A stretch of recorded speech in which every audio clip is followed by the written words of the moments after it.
Glad I did that right before it went live. Hey guys. We're here. We're here. Sorry, we're late and shit, but it's okay. Heroes was here, but he was, y'all know he I can't see him when he in his car. So I just told him to come back when he gets when home. he wasn't in his car. Yeah, but it'll be like he should be in any second now, because yeah. So right now it's about to be two girls telling you about a football scandal. Two girls, one football scandal. Two girls, one university. Okay, so hey guys, this is all knocked up. Oh shit, let me also turn my phone off. This is so raggedy today. I'm very sorry, guys. We're back for another week of foolishness. Oh, and that was Penrose, y'all. He's literally about to be here. See, look at that. Hi. Now it's three girls talking about a football. Three girls, one football team. Three girls. Okay. Well, Penrose is coming in. All right. So, hey guys. We are here today to talk about a 30 for 30. And if you guys aren't familiar with these are like, so you know how we get like our like documentaries like about regular stuff. Like this is like sports realm, all the like crazy, gritty, sometimes like scary like shit that's happened like in the sports world that like people like me like probably wouldn't really know too much about. Like, oh, you know what I'm saying, unless somebody, you know, makes you watch it. So I'm really glad I watched it. It was really great. 30 for 30s are interesting. It's an ESPN produced thing, and they basically it's like a behind the music but for sports shit. Like, that's exactly what it is. It's fucking behind the music but make it about sports. About sports. Really anything you can think of sports wise. So it's not just relegated to like football, which we are talking about today. Right. Everything. Tennis, track, everything. And every single one of them is usually directed by a different person. So like they're all great. Yeah, they're all fucking great. Everyone I've ever seen. There's also the one that broke. That one's fucking insane, I've heard that's fucking insane. So this one, guys, is surrounding SMU, Southern Methodist University, in Texas. It's called Pony Excess. Yes. I know you guys are like, don't you mean Pony Express? Well, kinda. Like but not really. So yeah. So I thought that like you could tell me, because I don't really know that much about fucking Texas football culture.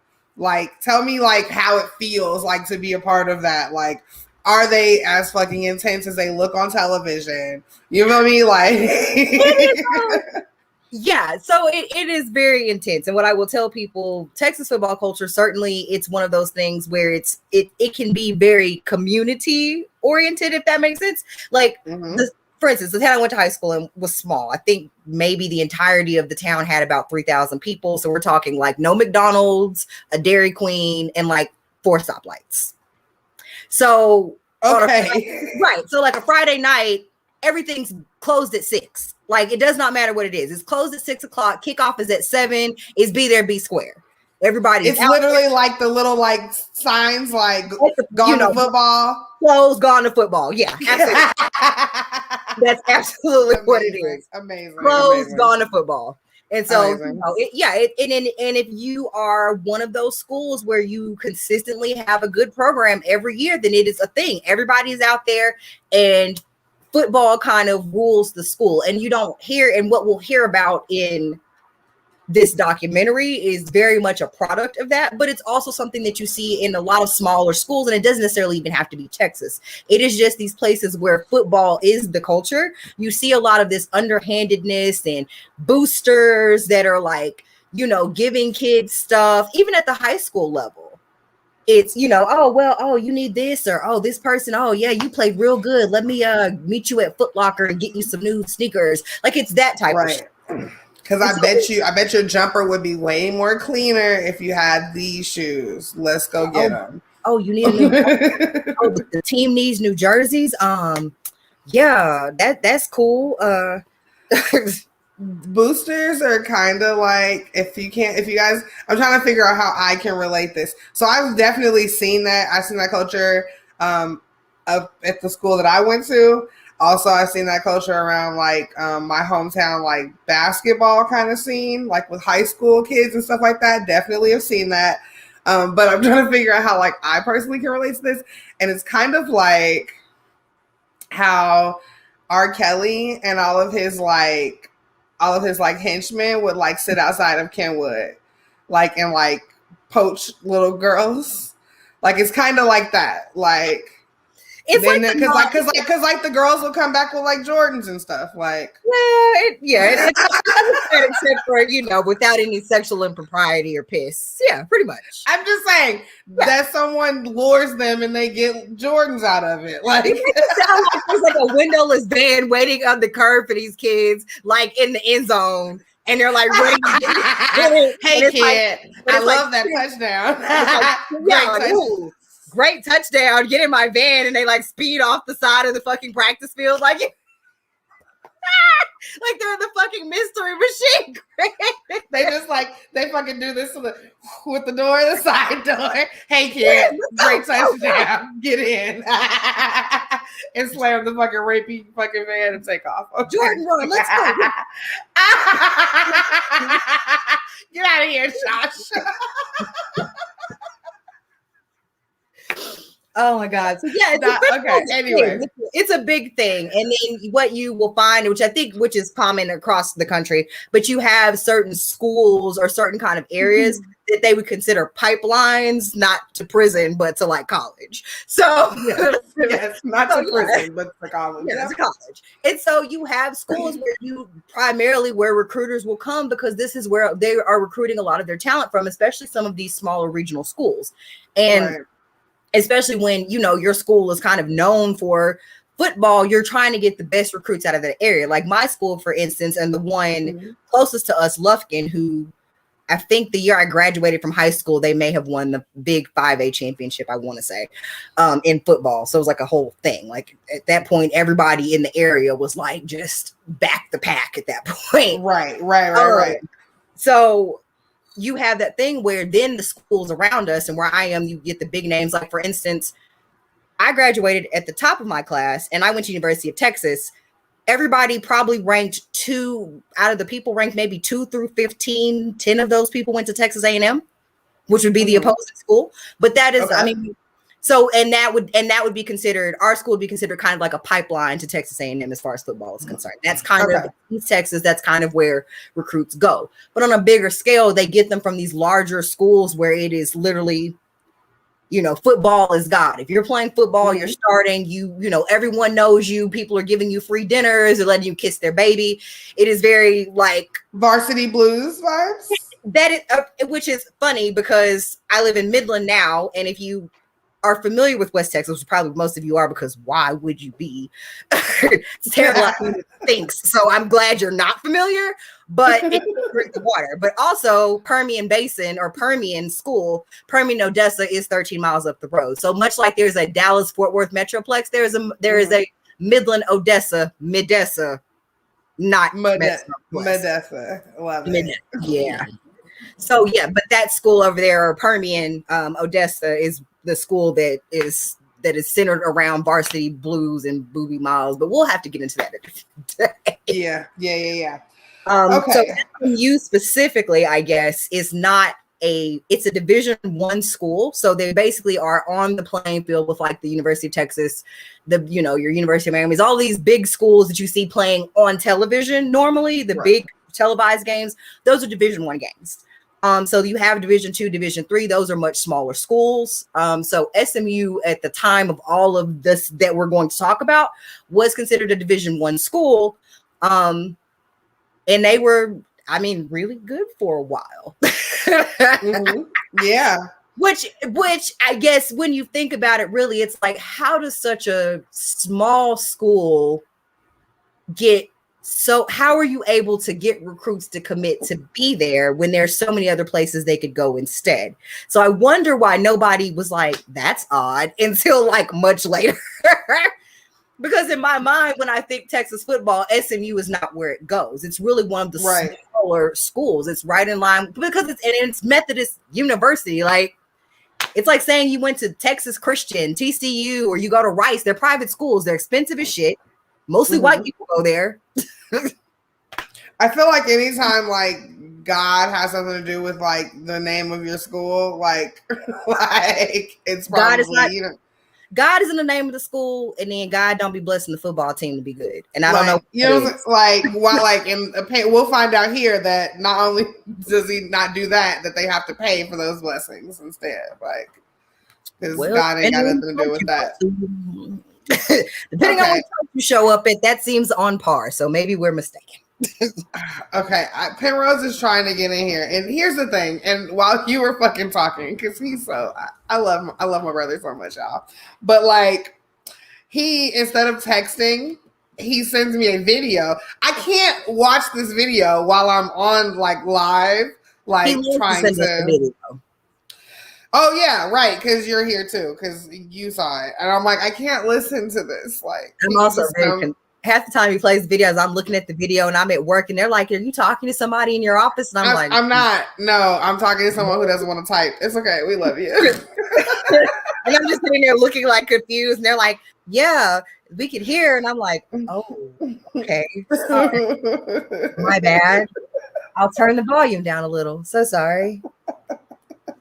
Which also, guys, we'll talk about this off the air, but my coworkers found out that I have a podcast. So they found out about yours?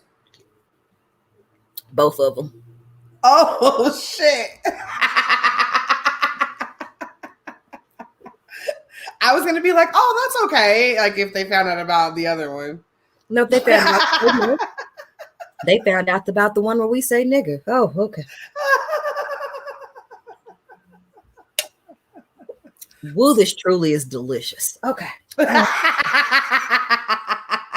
Woo. Okay. Let's get into this shit. Okay. Okay. All right. So, what year are we talking about? Because I know they got. This is like in the. Well, I guess we can talk about them in general. Like they kind of sucked up until the fucking like end of the 70s, right? Basically. Pretty much. Like, pretty much. I mean, there's not much background story before we get into there's not that much background history before we actually get into the story of them. They were kind of like a shitty ass fucking football team. And shitty ass. Penrose, hi. Here's the thing. We need you here because, like, not only did you pick this, but, like, I am struggling. We're here. So, yes. We're here. Hey, like, guys. Ron, that's Penrose. That's Penrose, yeah. So, I guess the 70s is where this kind of all starts because we have Coach Ron Meyer, who kind of had the aggressive recruiting strategy, is about where this starts. Yes, Ron Meyer, wild boy, because Ron was like, we need to turn the football culture around here. So he starts getting very aggressive with the marketing campaign. He doing TV stints, come to the games, show up. We finna show the fuck out, which that's not quite what happened in the beginning. They just had he's dressed like a man who's been shooting craps at the crap tables all night. Everywhere he goes, he's wearing like a 2 to 3 piece suit. Like he's very fly on you niggas is what I'm trying to explain. Bob Meyer was like the Alan Thicke of that time. Black people trusted this white man. You know? I'll give you that. So yeah. So he's fucking on TV. He's absolutely doing the most. Like he's doing the most. And then are we is this one Eric? Are we talking about Eric? Can we bring in Eric and Craig yet or no? I don't see why not. Okay. Well, anyway, guys. So when people mentioned S&M or did I say S&M? I mean, the way they penalized them kind of was torture, girl. But that's not what I meant. Okay. SMU. Full disclosure, we were supposed to start an hour ago, and I've already been drinking. Like, I don't know. Anyway, SMU, guys. When people mention their name, like, people would say, "Oh, that's the best team money can buy," right? Like, them niggas was like the Lakers of fucking. They was the Lakers and the Yankees of the college world of that time.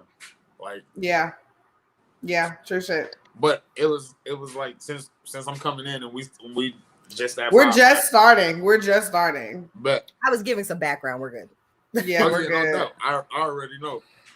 So I just want to throw in. I'm gonna let you do your thing. But I think one thing I just want to highlight, and I'm not saying you wouldn't get to it, but when you look at Texas, and of course we all know the folklore of football surrounding Texas, but you look at what Dallas was at that time and how it began to blow up. It's almost as if and you know what I mean, I'm not from Texas, so I didn't never see this part. It's almost as if these football teams were not only representing the state and just representing college, but this shit was more built around niggas bullying each other in Dallas on a very, very, very high financial level. Yeah. And it boils down. Bored billionaires. Absolutely. Exactly. That's essentially how the rest of the world works. Bored billionaires are bored and they make the rules for the rest of us. At the base of the biggest motherfucking football scandal ever. Well, they were busy. Anybody that is from Dallas in the 70s and 80s know that we were experiencing a boom, that a lot of that is from oil. Right. It was like literally like all of the like cliche things that people say about Texas. That's how Dallas was looking in the 70s and 80s. Literally the what is it, the soap opera, literally the primetime show Dallas, that was exactly what it is with the Ewings, and that was prime white people, oil baron 80 shit. Like these motherfuckers running around in three-piece suits like our boy Ron, and that was just the culture. And it was a big ass pissing match, and motherfuckers was pissing down each other's backs and telling each other it was raining and shit. It was wild times, much like R. Kelly was, like in our other analogy. See. Ooh. Anyway, but like, yeah, people had like literal Longhorns on the front of their cars, and niggas really had 10-gallon hats. It was a lot, guys. Like, again, from me, like, I've never experienced stuff like that, like up close and personal. So like, that's insane for me. Like, you see a nigga throw some horns up where we're from, it mean a totally different thing. What's up? I will say that you'll have to come visit, and we'll have to go to we'll have to visit my alma mater at a game. We'll have to do the full immersion into Texas football culture. You'll get what you'll get the stuff of imagination. I really hope so. Like, I'm very excited. Like, okay, so while we're talking about Dallas, also during this time, the fucking Cowboys were that team, right? So like, how like there was so much pressure. Like, if you ever picked up a football at that time in Dallas, like it was so much pressure on you to be. You gotta be good. Like, you gotta be good because the Cowboys are good, right? Everything it was like, now Dallas is like the jewel of Texas, right? Everything has to be great and beautiful and special, and SMU was like, bet. Okay, all right. So on there, what we find out is he was like, you know what? He starts trying to recruit. He's like, I need a better recruiting class,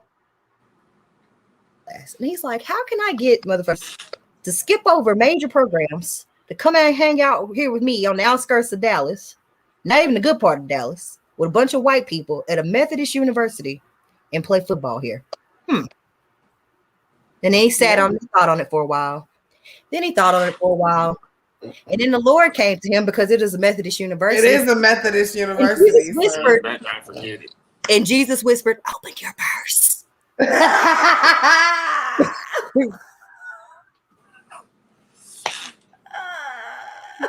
Listen, if anybody knows anything about football, just the fact that when they went and got Eric Dickerson, open your purse.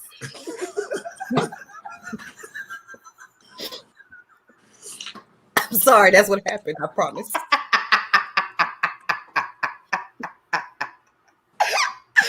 But that's true shit. Go ahead. Sorry. That is true shit. That's exactly what happened. And I think, like a lot of people, I think, took from this documentary. I'm assuming, just because I've seen how it got reviewed, people liked it, but a lot of people took negative from it in the sense of, oh my God, I can't believe they were doing this. Me personally, I'm like, that shit gangster as fuck. Like, listen, like, you literally are going to high school kids, and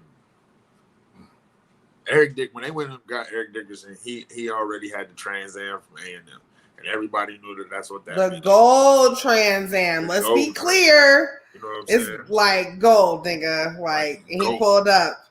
And people thought he was already committed to them. Exactly. And it was like, when you see things like that happen, and I forgot the safety that played for them. He said when they went and got him, they gave him SMU put 20,000 in his face. He said he looked at it for 30 seconds and was like, "Coach, that ain't nearly enough." Yeah, everybody was doing this. Everybody was, and I think that's just was doing it on a level that was gorgeous as fuck. Were they being picked on? Is that what it was? No. You want to know why? Because everybody was doing it.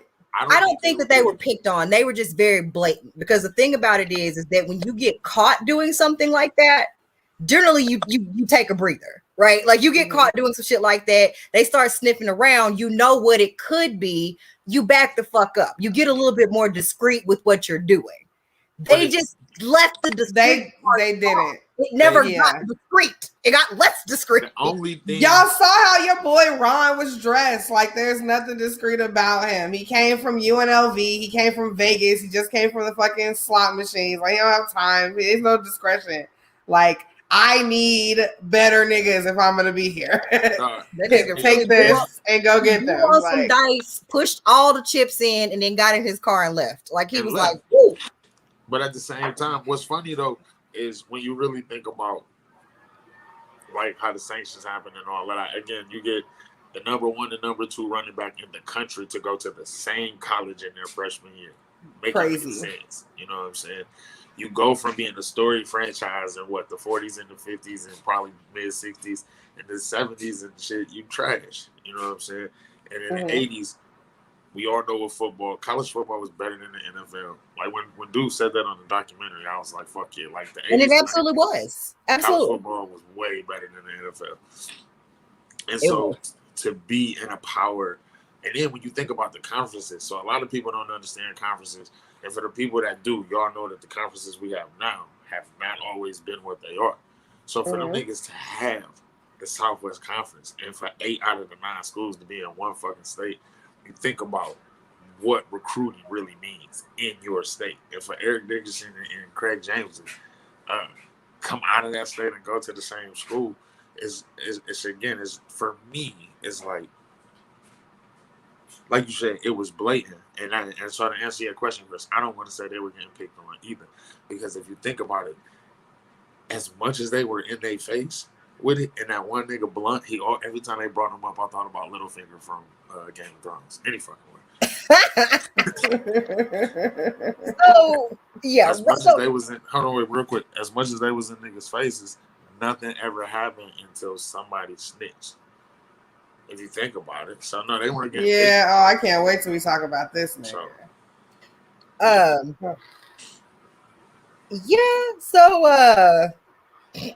After Mr. Craig and Mr. Eric and in the Gold Trans Am situation, so they lose to BYU in that game, their bowl game. So right after this is when we get like the first set of probation, like sanction shits going on with SMU. So for those of you who aren't familiar with the story, just keep in mind that I'm saying the first stuff because before they put the nails in the coffin, they had many warnings and instances where they could have just cut the shit. Like they was doing so much that the fucking council had to have an emergency meeting. Do you hear what I'm trying to tell you?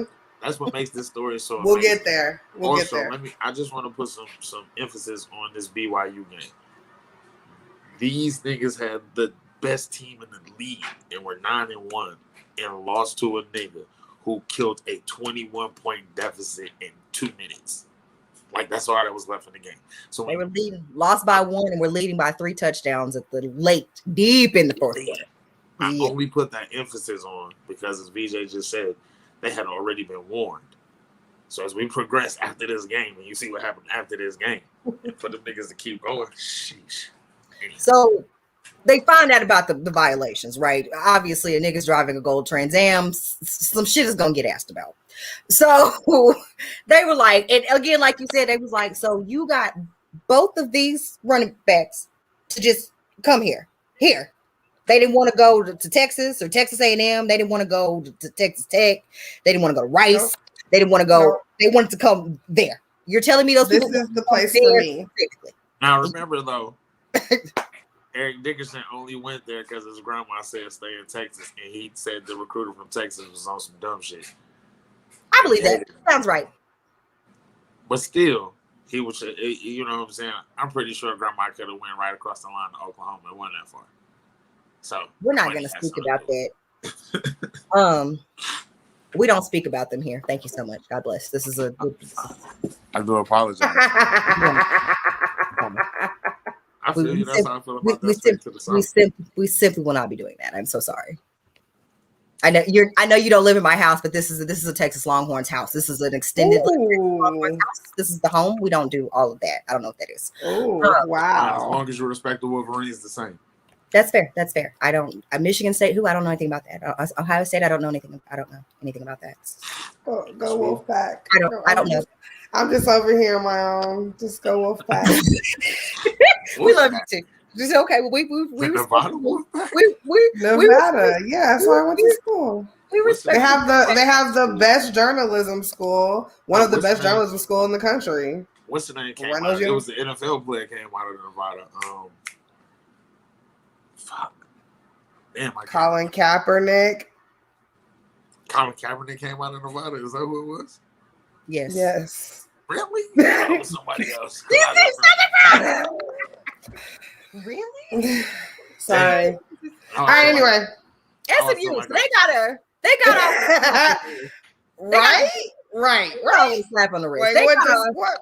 They lost. The niggas was like, you done got all these people over here and some ain't right, but let me tell you what we gonna do. So, you know, the Trans Am was a bit much, but you guys got your asses beat by BYU, so we're gonna let it slide. We're gonna give you a little slap on the wrist. So they were like, cool, 1 year ban from bowl games. Play all you want to, you just can't be in a bowl game. They were like, you know what? All right. I mean, they were. I don't know if I would have been all right, guys. Their fucking record was real. Like their record was amazing that year. Like I don't know if I would have been all right.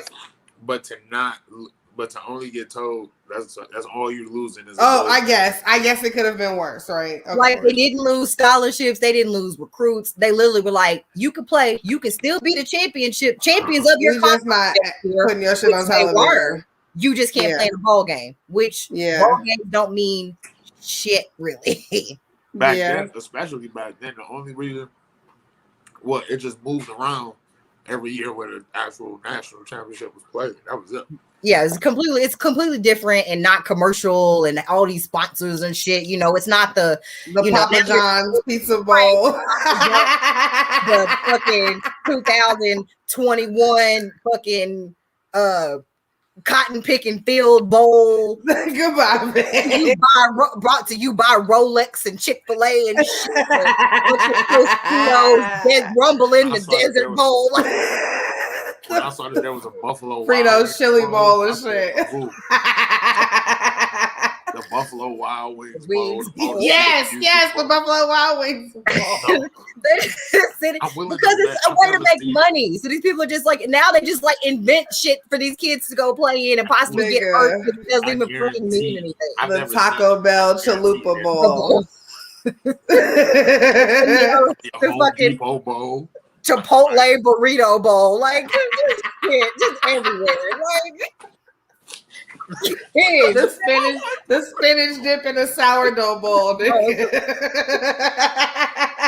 Fruit Loop cereal bowl, just whatever. These kids just playing in all the bowls. Yeah, the kids just fucking playing in anything. Dishwashing bowls in the dishwasher. They don't care. Okay. The crazy part about it is that it really, we say all that to say that they don't mean anything. They don't. Right.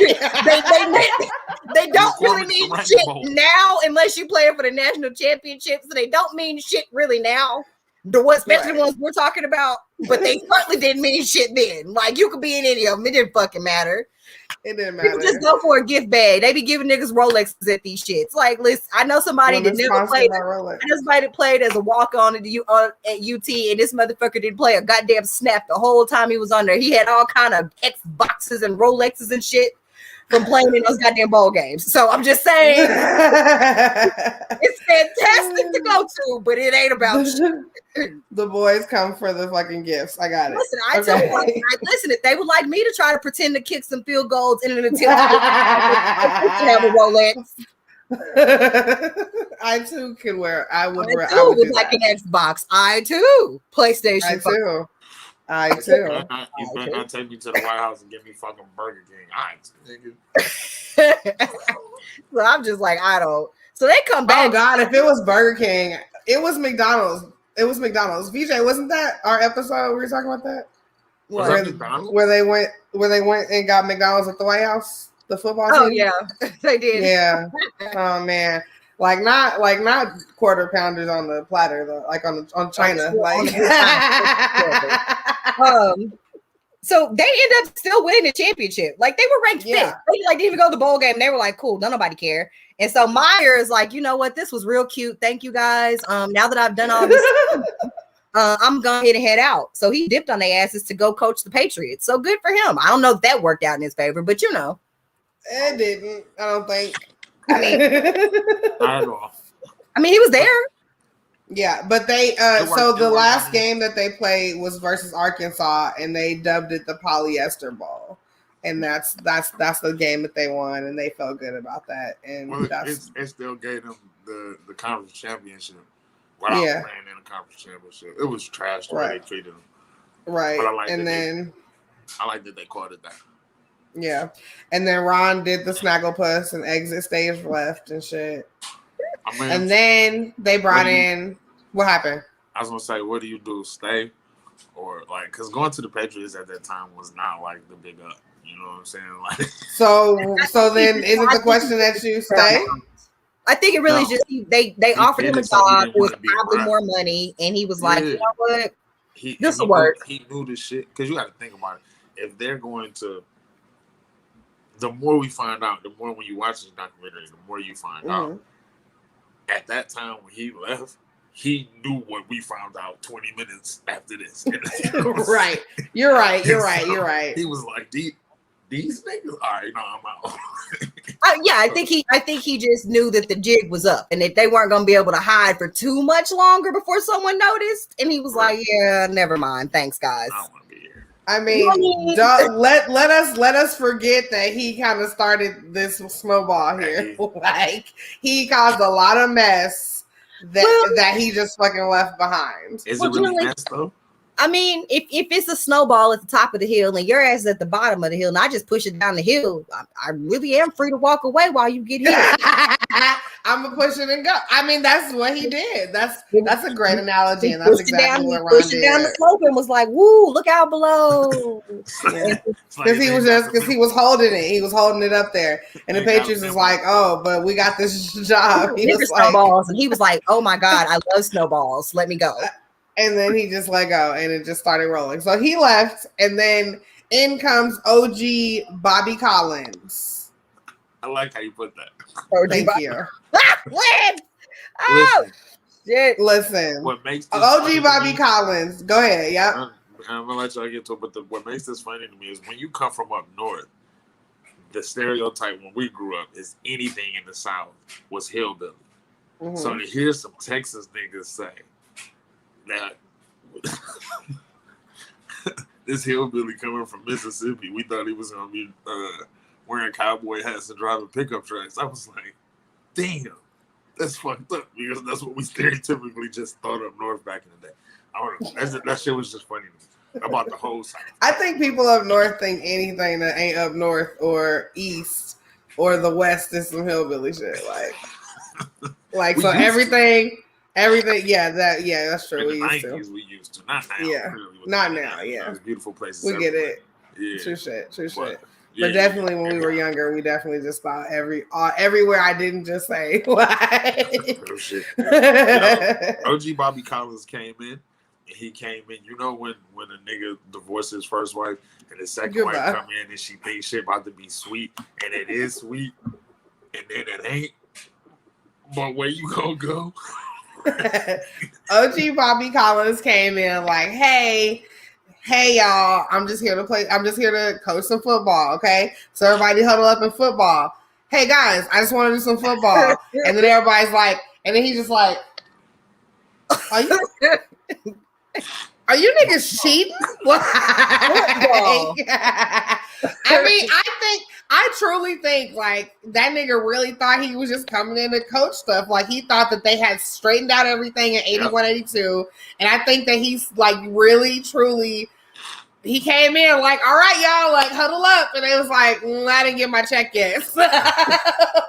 And again, think about like, your check. Like, think about the times. Think about the difference in conferences. Because I want to say, ain't that part of Mississippi in the Bible Belt or close to it or some shit like that? So if you really think about where that man came from and not being involved in any kind of scandal, and then you get there, you're right. He probably all right. He literally came here with his little chalkboard because they ain't have whiteboards back there, or his little fucking steno pad, and he was like really like, all right, y'all, let's do some football. And they was like, and everywhere he looked, like he's like, hey, is it football in here? Cheating? Is it football on here? Cheating? Like every door he opened, like they was not doing football and they was just cheating. God bless him, because it's one of those things where you have to keep in mind where only Big Soup Bob was the one who was running around there. You know, he was the head of everything, but it wasn't like the assistant coaches were not meeting people. They were passing out money. Right. The coaches was passing out money. The ringleader left. The rest of the people already know how to run the organization. They don't give a fuck. Right. They're already there. Like, you think about it too. They was like, just don't tell him, but we're going to keep doing this. Right. Yeah. No matter what happens with any kind of money when it comes to college football, the boosters know about everything. So you ain't making no money without the booster. So of course, like they was already hip. They like, oh, Bob left. Oh no, we still got the formula, nigga. We still got. Yeah, exactly. They're gonna keep that fucking machine running. But there's a still in the documentary that shows like, and I know it don't have nothing to do with it, but it just made me feel like it did. When OG Bobby Collins is on the fucking sidelines and he goes like this, like on the ground. And I was like, yo, that's the moment he said, yo, these niggas is really cheating. But now the part I feel like should be emphasized at this point is when we see Bob leave, it's like they subtly usher in the fact that not only are you... Wait, you talking about Ron or Bobby? No, Ron? I mean Maya. Yeah, my bad. Okay, when he left and Collins comes, you hear the narrator or one of the dudes talking, and they kind of usher in the fact very subtly, as if we should have already known it. That not only are they, giving money to the parents and the kids and 50,000, 100,000, whatever, but literally at this time, there are payroll checks being cut on a weekly basis. For these kids. There are contracts signed with high school children's parents coming into college. And it's like, these niggas had a whole NFL franchise. Yeah. Just like. They really did. Like, and I think they said that the monthly payments are ranging, or weekly payments is ranging from like $50 to $750. Like, if I'm a $50 kid, I'm mad. Like, what is happening? You have to keep in mind that those are kids that they're just kind of putting the feelers out for, right? Like they're paying them $50, but it's like, here, kid, go get yourself some sneakers. Here, kid, go get yourself a meal.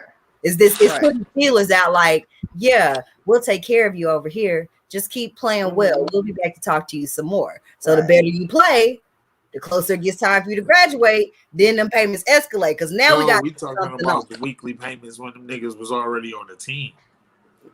I'm talking about yeah. Man. Well, then I mean, I guess that means you don't play. If somebody giving you $50, well, damn it! Like,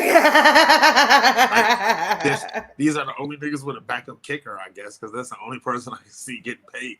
Nigga. If the payments range from 50, then it means but like, if I feel like $50, I wouldn't be mad. Shit, if I was. I don't know, guys. I feel like if I'm a kicker, I hear what you guys are saying. I just feel like if I'm a kicker, I gotta like make sure I don't like walk fast. I gotta make sure I keep my kicking leg good. You know what I'm saying? Like, and I feel like that was worth more than $50. Like, when other niggas is getting $750, I guess I'm going to their school. Walking around calling yourself golden hip and shit. Like, yeah, like I'm gonna get my shit insured like J-Lo and shit and get it like framed and take it around with me. Like, yo, like I can't be walking fast, y'all. Like, this is award-winning hip. This is an insured. I gotta make sure I could kicker, this foot, it's worth more than $50. I'm sure. Right. Yeah.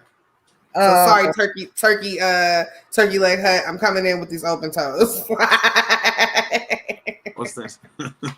Yo, very on the subject, but way off the subject. What y'all think about thigh stop? I'm not sure how I feel. I'm interested, but not enough to have actually gotten any. The other day, because I don't mind a chicken thigh. So I'm just As an adult, like I appreciate a good thigh now. Like, but I'm also like, do I want a fucking Cajun rub chicken? You know what I'm saying? Right. Like, and then like chicken thigh. I ain't doing baked one with like a good seasoning, but it's like, do I really want a Korean barbecue chicken? Right? Do I really want a garlic parmesan chicken thigh? But like, and also like, are they seasoning the meat? I feel like they're not. The chicken wings easy to season because it's like right there. You feel me? Like the day I was in there, and somebody had already told me they was gonna be doing this, and I was like, "No, I don't believe it." Yeah, I was in there the other day, and I ordered and waiting, and you know that shit take a minute. And I'm sitting there and I'm looking, and I'm like, "The fuck is that nigga picking up? That ain't wings." And he was tossing that shit, and you can see it flipping. The niggas, they was already cooking thighs, but it was about 2 weeks ago. Like, I guess they was. I feel like I'm from Wingstop. I still gotta order them. I still gotta order them fried hard because I don't trust these niggas. Like, yeah, I mean, and that's the thing. Like, how do you tell somebody to fry a thigh hard? Like, hard? Like, I don't know. I can't do the fried hard, cause it's the same. Like, if I go to I'm from Chicago, like I like my chicken cooks, nigga. Like, yeah, but I mean, if they black, I already know they not black. Nah, I'm saying black people that work. Oh yeah. This Wingstop up the block, I trust them. At the Wingstop at the other way, I wait and watch. But I agree. It's just like you got to season the whole chicken thigh. When you cook a wing, I bite into it. If you just toss the outside in sauce, we good because I'm biting with the skin. But eventually, I'm getting all the meat and the skin at the same time. Right, eventually, I'm just gonna have meat. There's gonna be no skin. It's gonna be unseasoned meat. Nah, exactly. Nah, I don't trust that. Like it was, anyway, so my bad. Exactly. Maybe I gotta go. I gotta find some. Oh, the one I went to the other day had black people in it. I might go back there.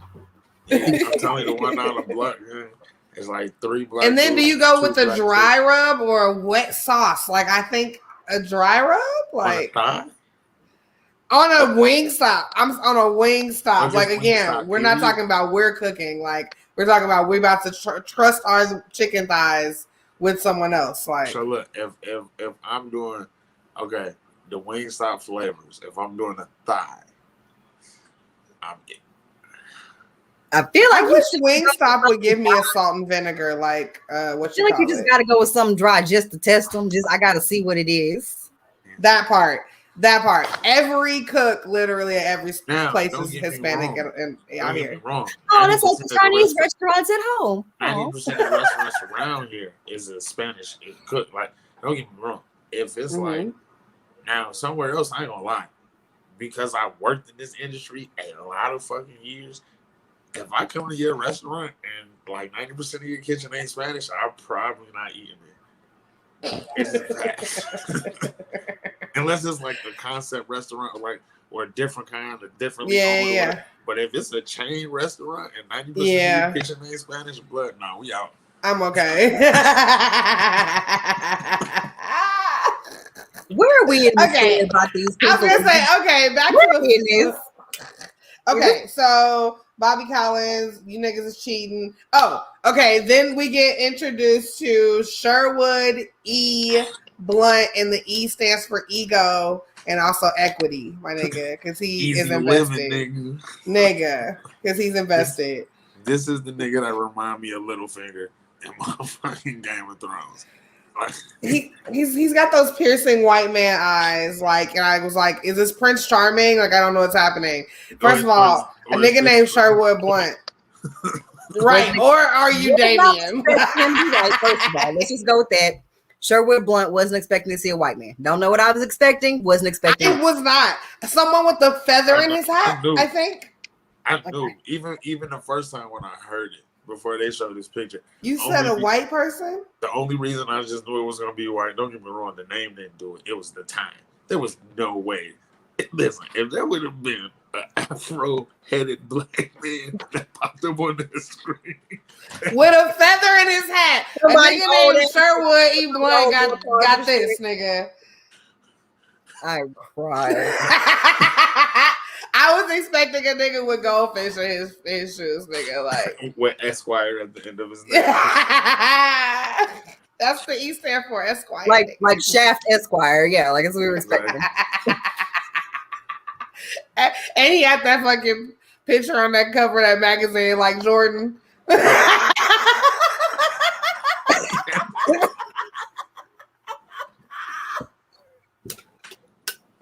These people are so like you have to watch, y'all. These countries are so fucking ridiculous. It's like everybody here is ridiculous.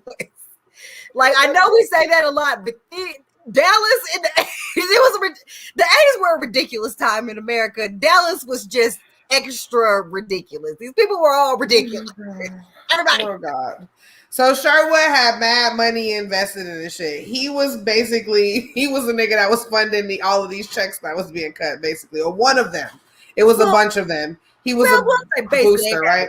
They're a booster, and basically these motherfuckers had a slush fund. They had a slush fund for a fucking college football team.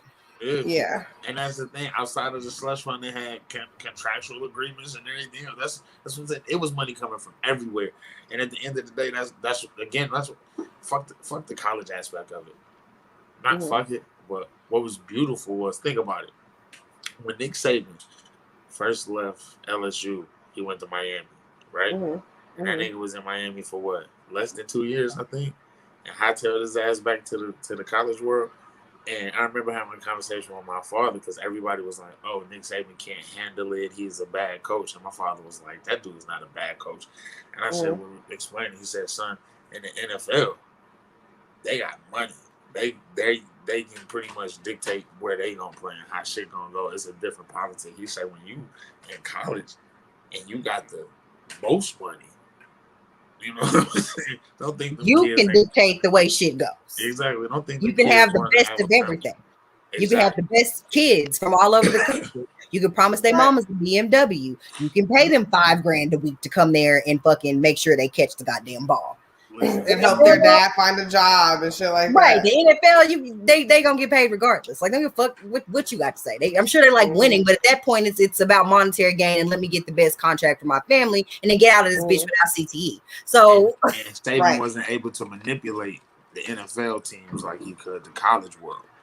When you're the second high, think about it. You're a college coach and you're the second highest paid person in the fucking state. What the fuck are we talking about? Of course, college football on the side. Yeah. Oh man, come on, man. We really love our football here. It's very serious. Very serious. So serious. So this season ends, and Bobby ends up settling for a tie with Arkansas, which was I thought was kind of whack. Yeah, well, you take what you can get. You take no. And again, when we talking about the 80s and what games really meant, then you don't go for no fucking time. Well, yeah, that's how I feel. It's especially like go harder, go home. Yeah, exactly. Like, why didn't you? I feel like you ain't. That felt like you ain't believing them, and like you're paying them enough to have to believe to be able to believe in them. I feel like somebody in his family had told him they bet the wrong way, and Bobby was like, "Fuck it, I care about my nephew and his wife. They just got married. Make sure his pockets don't get fucked up. We're gonna take this time." Like, because who was betting against them niggas? You know what I'm saying? So, yeah. Why would you take a tie? Why would you even take that chance? That's a loss that people would have understood. I thought so. Like, cause it, you know what I'm saying? Like, I don't know. The bands are off, and I just thought it would have. You know what I'm saying? Like, anyway. Right. Anyway, so now this is the part where we kind of right. So now we're at the part where we kind of get introduced to like the news war, right? Yep. So it's Dallas Morning versus Dallas Times Herald. Which one is Skip Bayless on? Is he on one of these? The Times. Mm-hmm. Okay, so of course, just like any other fucking these are like the two major ones. There's gonna be fucking rivalries and like niggas trying to get the fucking scoop first and figure out what's happening, right? So apparently the fucking investigation was never ending on SMU. Like they went through the sanctions and shit like that, and then they thought the coast was clear. And fucking OG Bobby Collins didn't know what was going on. It was just cheat all around him and shit. And so the whole time they're still kind of being investigated. And Dallas Morning and Dallas Times are both trying to like beat each other to fucking like figure out who's all involved and what's happening. All right. What's the? This when you're talking about when we meet. This is the time where we meet Stoppage and. And I can't remember. Dan Beebe. The offensive lineman. Oh, Sean Stopperidge. And the other one. The snitch ass nigga. Or Stanley, who's also a snitch. Him too. But yeah, this is the time where we meet them. And I feel like just like every great empire, usually it falls because of greed. And if you think about it, this is kind of what happened in the sense of they already got the sanctions. Like when everybody was pulling out and they were saying that we need to stop, and the governor was involved in all of that shit, and then Blunt told them, okay, we can stop. Just not right now because we got contracts.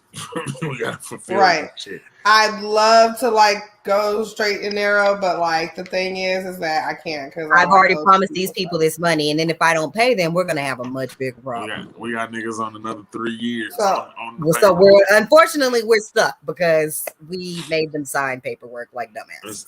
Exactly. And so when we had the investigations happening. Oh, go ahead, my bad. No, I was gonna say before we get into like how Bill Clements is involved in shit, I just want to just talk about how much of a loser Sean Stopperidge was. Yes. Like, because like, and I'm not saying that, guys, because I thought he was like a loser, like because he snitched or whatever. But he snitched because he was a loser. If that makes sense, does that make sense? Shit didn't go the way he wanted to go, and then it got time. Basically, he fucking hurt himself. Playing football, and that shit happens sometimes. And instead of fucking, and he was like hopped up on painkillers and shit, trying to fucking play through that shit, but he wasn't fucking ever good after that. But think about it. This is why I say greed killed them, because you still are recruiting this kid. So you mean to tell me nobody told you that you didn't see the tape when this nigga got his knee blown up? This nigga ain't never gonna play good. Right. So he. Yeah, okay, I'll give you that. Stoppridge originally committed to University of Pennsylvania. Right. And so basically the SMU boosters and assistant coaches went to him and were like, hey, come play here, we'll give you money. And so he agrees to basically renege on his commitment to play at University of Pennsylvania and comes to SMU.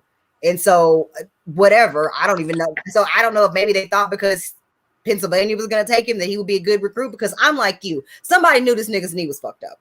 Well, not, excuse me, nigga, but I'm just saying there's no way that you don't see a person hurt their knee and he's a top recruit and there's no recruiting chatter about the fact that he may not be 100%. Like I just don't believe that. I'm so sorry. I don't believe that. With the amount of money and shit at stake when these people are recruiting, they know everything the fuck about you. They know if you're going to be a liability before they start offering you money.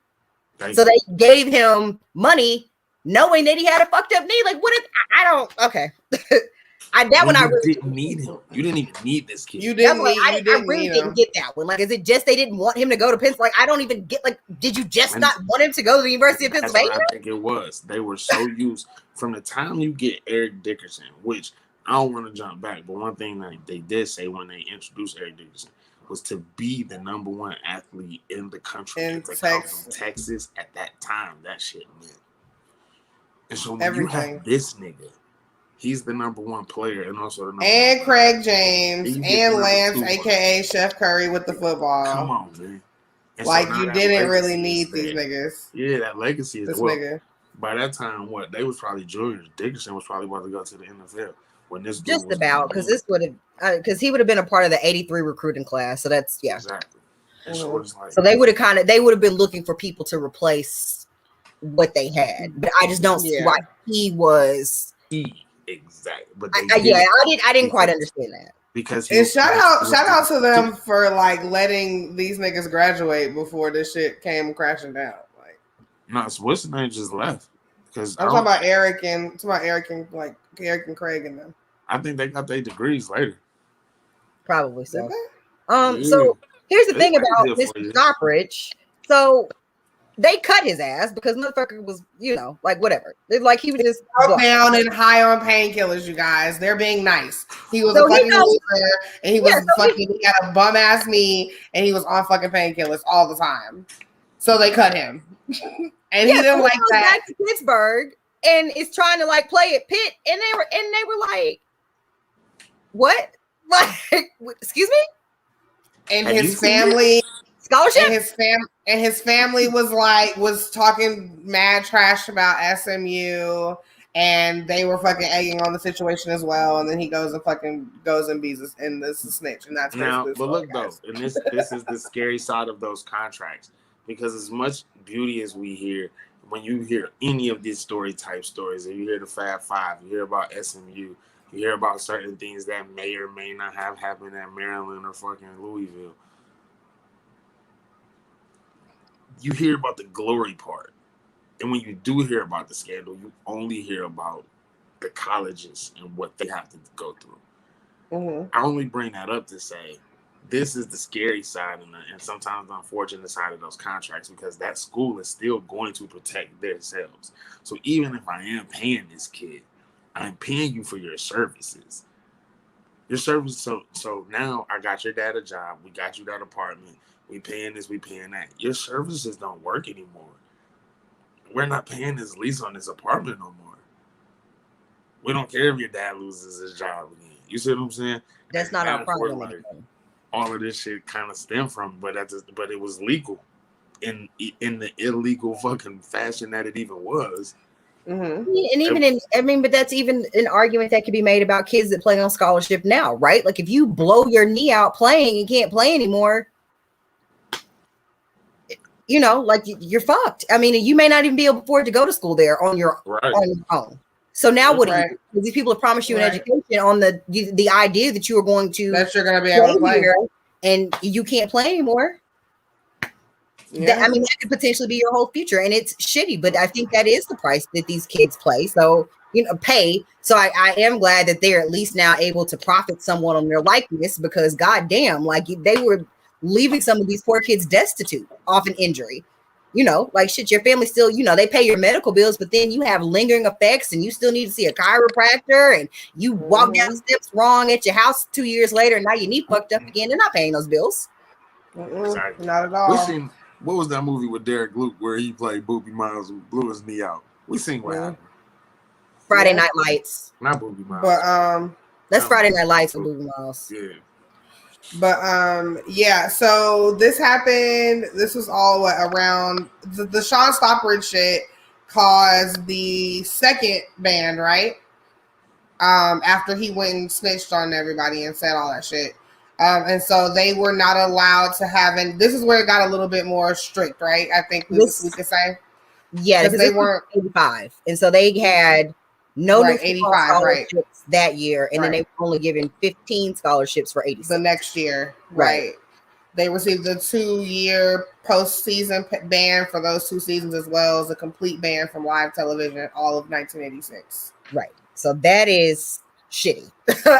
That is shitty, especially when you are looking at ad revenue. You're looking at being able to have people watch this team on television and say, oh, I would like to go there. This looks like a big time place, this, that, and the third. So that tends to hamper recruiting. When I can't offer you money to come here, you can't play for a national championship, and nobody's going to see you on television. So your NFL draft prospects are going to be like nil. They went from entering 1985 as 3rd ranked, and they fell to like number 16. Easy. Yeah. Like it almost immediately, it's like the football club like almost immediately like was affected by it. Yep. Yeah. Wasn't Yeah, that around the time they didn't have no they weren't allowed no home games? Wasn't that the same sanction? On one of those penalties for the second one? Or am I jumping too far? Yeah, I don't think it's that one. I think that's one of the other numerous sanctions, not that one. Yeah. All right. So let's see. Okay, so we mentioned Bill Clements earlier. So he was like the chairman of the board at SMU. He's an SMU dropout, and then we find out he was also the former fucking governor. Governor, bro. He's a fucking oil tycoon. He got an ugly ass laugh.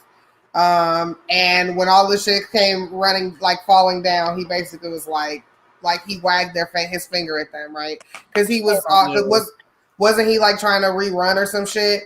And then so he didn't want people to be like, oh, well, if this nigga is backing SMU, I'm not fucking voting for him because I don't like that team. You know what I'm saying? Right. Like, so. Well, because of the scandal and all of that, yeah. Right. It's funny how so many people back in those days too, for real, felt like that institution was, and you know what I mean. Nobody was cheating. Well, and when I say that, like especially the casual fan, the fan that didn't even really go to that school, like myself. Like I'm a huge Wolverine fan, right? Never motherfucking went to that school a day of my life. So at the end of the day, the insides of it you really don't see. Even a college student that goes there might not see it, but they see more than you do. You know what I'm saying? So it's like, those people are the ones that's like, oh, he supports SMU. How? Because my college wouldn't do that. Nigga, they're all doing that. You know what I'm saying? But because he understood that ain't how they was going to look at it, my man threw niggas under the bus. Got in the bus and drove it himself. Right on. It was real cute. So this is when they like kick out 9 of the boosters and tag them the Naughty 9. And of course, your evil villain Prince Charming, Sherwood E. Blunt, is part of that 9. He is fucking furious. They say that was Bob Myers' evil twin. Or Ron Myers' evil twin. He's livid, okay? So they get more recruiting we just did that one. No. This is the part, right?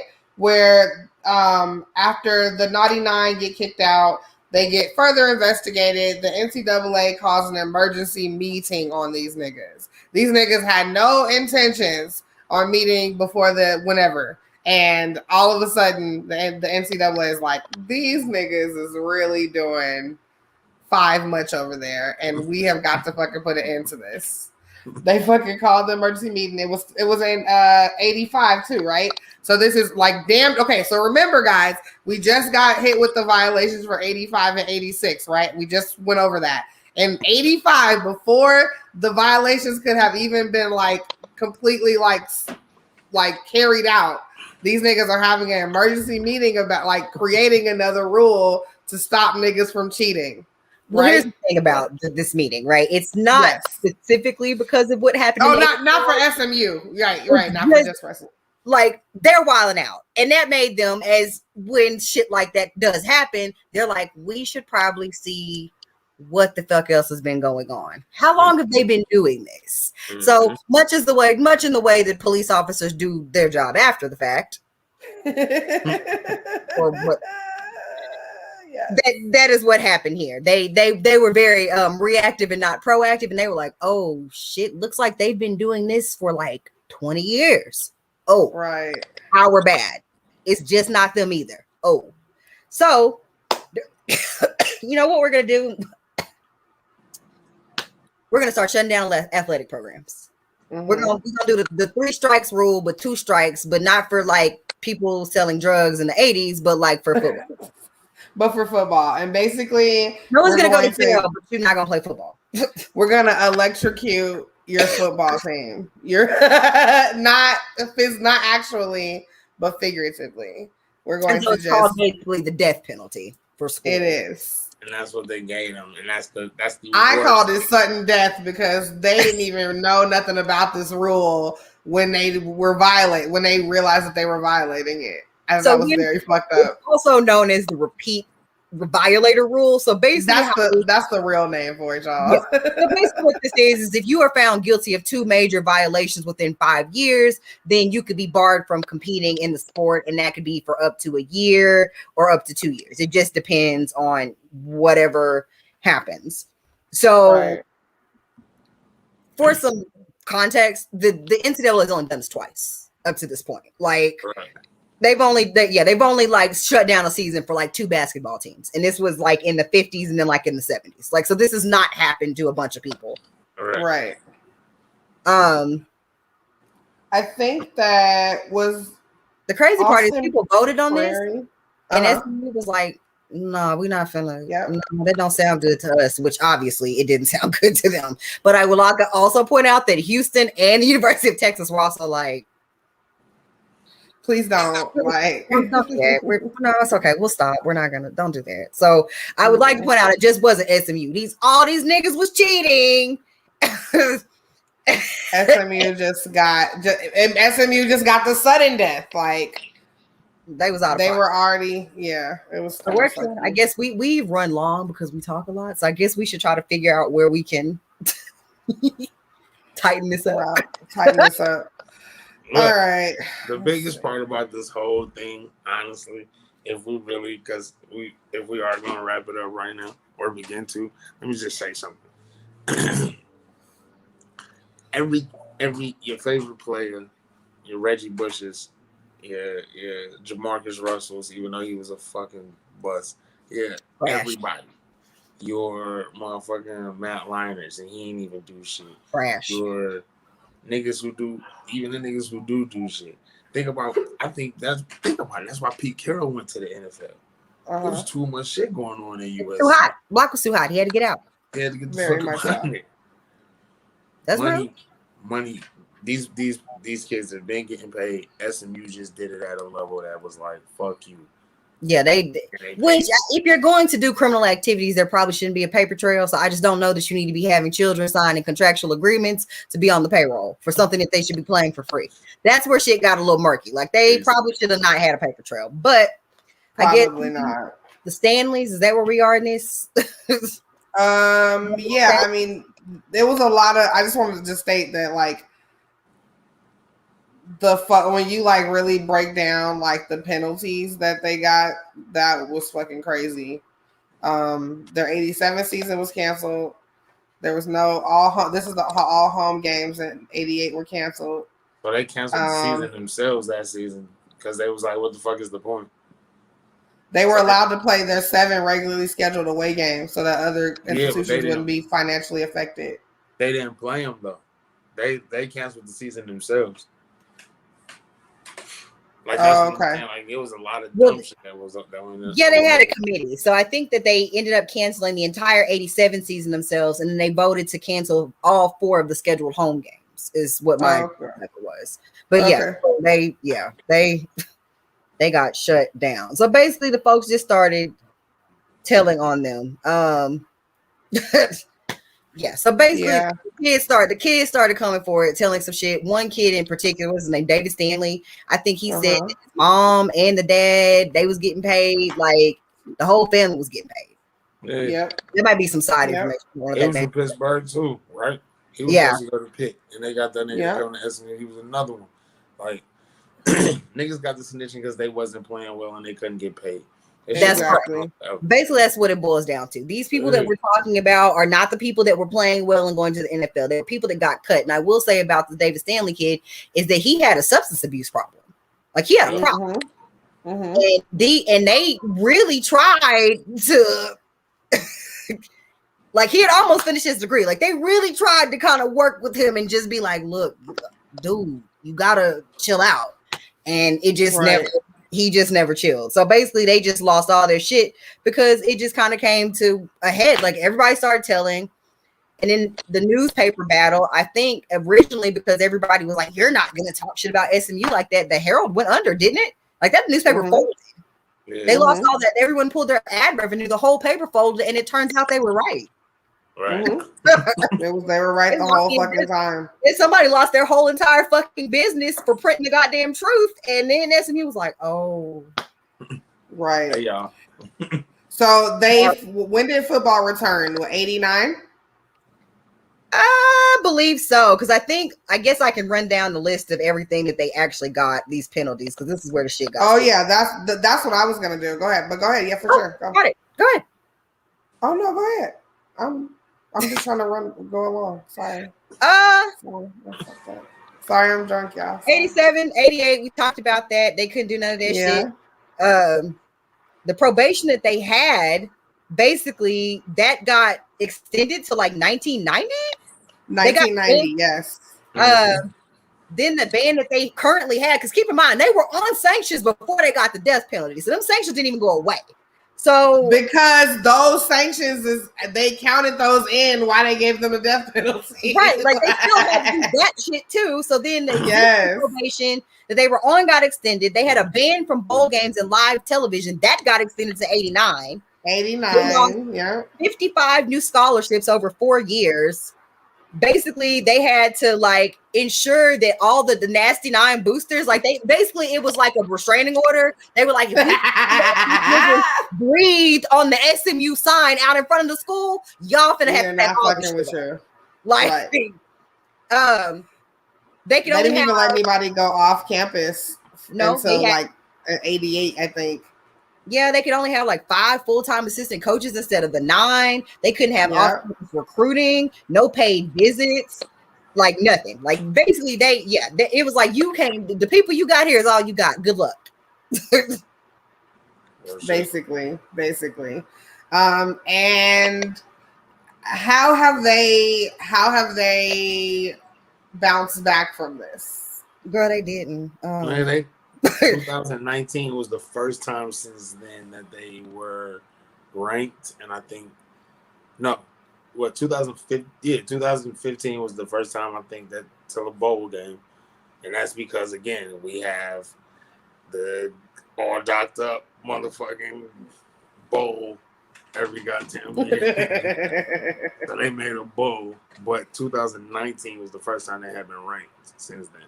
So they have been shitty for like 20, damn near what? Yeah, 20 years, 40 years. I mean, it's a big blemish. Yeah, like if you said in the 80s, about the time we were born, so at least 30. Yeah, roughly about the time we were born, 30 years. I mean, and that's crazy. I think they won a bowl game in 09. I think maybe is the last time they even. Was it 09? I think they beat Hawaii maybe that year, if I'm not mistaken. But yeah, it's like they just really never recovered. Like it just. But because I know we wrapping up, what was so beautiful was the day that the NFL announced that the niggas can get paid. SMU got the number 2 receiver, VJ. The number 2 receiver in the country committed to SMU. The day, the very fucking. That means something. It ain't still going on if it's legal. Yeah, now it's legal. But it's still going on. Well, and that's the thing, right? Like, I think it'll be interesting to see that whole thing unfold because it's like really, like, you can say you're paying somebody for their likeness, but are you really? Like, I'm getting you to come here. You haven't played anything yet, but I'm going to pay you for some t-shirts that you might sign later down the road if you come now. So I'm gonna give you $5,000 for these t-shirts that we're gonna print up later. Like it's just, I think I'm glad they're paying these children and they deserve that, but it's gonna be a mess. It's gonna be some people that don't act right. Of course. The NCAA is a crock of shit, and the motherfuckers don't even know what the fuck they talking about anyway. So it's about to kick off a shitstorm. God bless these kids. Get all the money you can to run. You got like a 5-year window before they get to trying to rethink that shit and put some refine that. So if you're listening, kids, get all the money. Really get those degrees. Really get that degree. Get all that money you can get. If Auntie Kathy's Chicken House wants you to be in the low budget commercial on Access Television, take it. Be in the commercial. Do whatever you got to do. Yeah. Do it. They're going to shut that shit down. About 5 years. Take everything. Get that degree and run. Run. Take the degree and run. We're trying to tell you. That's pretty much it. That's basically it. Like, they died and then they came back and they didn't really ever come back. All right. Real shit. It was like dying. It was like dying a lion and then being reincarnated as like a slug. It's like Mufasa coming back, but as one of those juicy ass bugs under that log. The billions of dollars that an owner has and controls the NFL team, it was niggas sitting in boardrooms controlling these colleges. Yep. That's crazy. Remember, guys, we were just telling you last time how niggas was juicing kids in high school. So this is literally the same thing, but making money. Like, and shout out, we did 2 sports things in a row. We did, so you guys are fucking welcome. I've struggled both times. We're all doing our best here. Chris is drunk. I'm partially drunk. Penrose has had a full meal of pizza. Dude, do you know what level my munchies was on? Nigga. Well, we can tell. Bro, I was on the car on the way here. Let's just say my heart was beating at such a rate that I was like, I don't think I'm gonna make it home. That's how hungry you were. No. Oh, that's how you were. Pizza from? Was it actually Papa John's? Yeah, it actually was. That's pepper. Oh, you see not racism on your pizza, Penrose. I talked about this. I wasn't fucking my homegirl wanted Papa John's, so I got my. All right, homegirl. That's fine. I guess can't look a gift racist pizza in the mouth. So, can we tell people what we're gonna do? What the next documentary is gonna be? Since we already kind of know. Yes, tell them. I mean, okay, guys. Huh? I said, you tell them you're excited. Oh, I am excited because I'm just excited to get some shit that I can talk about again. So, hey guys, our next documentary is going to be the Mary J. Blige documentary. I cannot wait. It's gonna be so great. I pray for Puffy Foolishness. I pray for old clips of Casey. I pray for all these things. Right. It's going to be amazing. I pray for all these things. So I'm very excited for this, and I hope you guys are super excited. And don't fucking forget, we're going to do it. And we're off of sports for now. We'll go back. We'll start sprinkling them in, I promise. Yeah, it's going to be the Mary J. Blige documentary episode of All Docked Up Papa John's Pizza Bowl. The Diddy Bop. The Diddy Bop Bowl, sponsored by Papa John's. Diddy. The plastic wine glass bowl. The auntie and uncle bowl. The Pee Wee Herman Bowl, presented by All Docked Up. Okay, guys, I'm Chris. That's VJ. That's Penrose. This is All Docked Up. We'll see you guys next time. Later. Bye. Bye.